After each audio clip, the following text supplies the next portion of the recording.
कोंढव्यातील Hajj Umrah Al Khalifa tours and ट्रॅव्हल्सचा managing director 8 कोटी रुपये घेऊन गायब कसा होतो?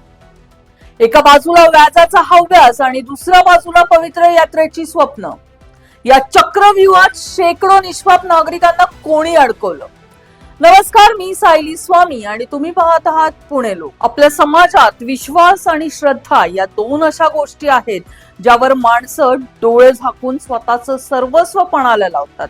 विशेषतः जेव्हा विषय आयुष्यात एकदा तरी करायच्या पवित्र धार्मिक यात्रेचा असतो, तेव्हा नागरिक आपली आयुष्यभराची पुंजी अत्यंत समाधानाने समोरच्या व्यक्तीच्या हातात सोपवतात.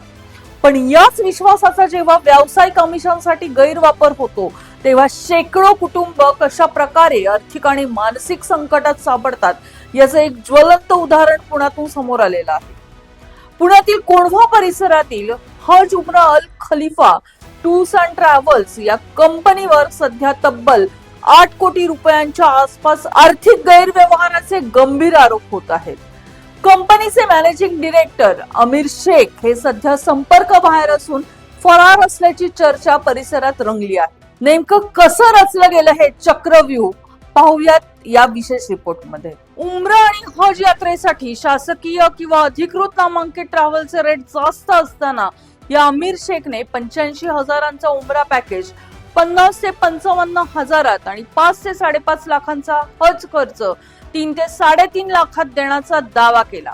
एवढ्या कमी पैशात ऑल इन्क्लुडिंग सह पॅकेज देण्यामागे मोठे धोके किंवा फसवणूक लपली होती. हे असे करून भाविकांकडून घेतलेला ऍडव्हान्स गुंतवणूकदारांना नफ्याच्या आणि व्याजाच्या बदल्यात गिरवला जात होता. अशा प्रकारे यांचा हा खेळ चालू होता. मिळालेल्या माहितीनुसार या प्रकरणाच्या पाठीमागे पैशांची एक भयानक आणि बेकायदेशीर साखळी सुरू होती. यात प्रामुख्याने 2 बाजू होत्या. पहिली बाजू बघा, काही गुंतवणूकदारांनी जास्त नफा आणि जास्तीचं व्याज मिळेल या आमिषाला बळी पडत कंपनीमध्ये लाखो रुपयांची मोठी गुंतवणूक केली होती.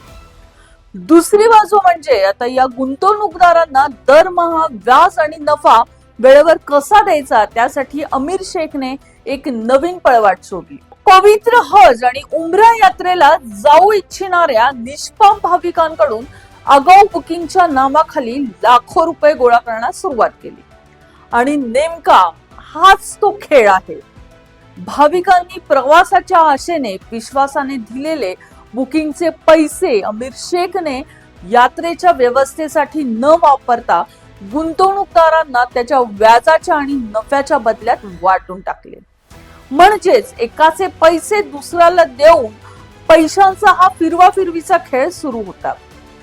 अखेर गुंतवणूकदार आणि संचालक अमीर शेख यांच्या जास्त आणि झटपट पैसा कमवण्याच्या या आवाजावी नादामध्ये त्या निष्पाप भाविकांच्या भावनांचा आणि पवित्र स्वप्नांचा पुरता चुराडा झाला.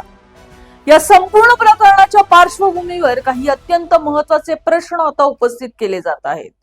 पहिला प्रश्न म्हणजे ग्राहकांकडून जर यात्रेच्या नावाखाली ऍडव्हान्स रक्कम घेतली जात होती तर मग तिचा वापर थेट गुंतवणूकदारांचे व्याज भागवण्यासाठी का केला गेला? आमचा दुसरा प्रश्न असा आहे की प्रवासाच्या व्यवसायाच्या आड नेमकी कोणती अनधिकृत आर्थिक साखळी चालवली जात होती? आणि सर्वात महत्वाचं म्हणजे सर्वसामान्य नागरिकांच्या या कष्टाच्या पैशांची सुरक्षा आता कधी निश्चित होणार?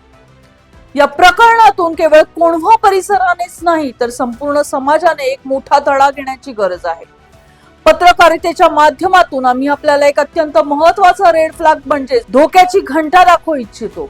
जर कोणतीही ट्रॅव्हल्स कंपनी प्रवासाच्या बुकिंग व्यतिरिक्त तुम्हाला इन्व्हेस्टमेंट प्लस मंथली प्रॉफिट किंवा हाय इंटरेस्ट आमिष दाखवत असेल, अशा योजना सांगत असेल, तर तिथेच अत्यंत सावध होणे गरजेचं आहे.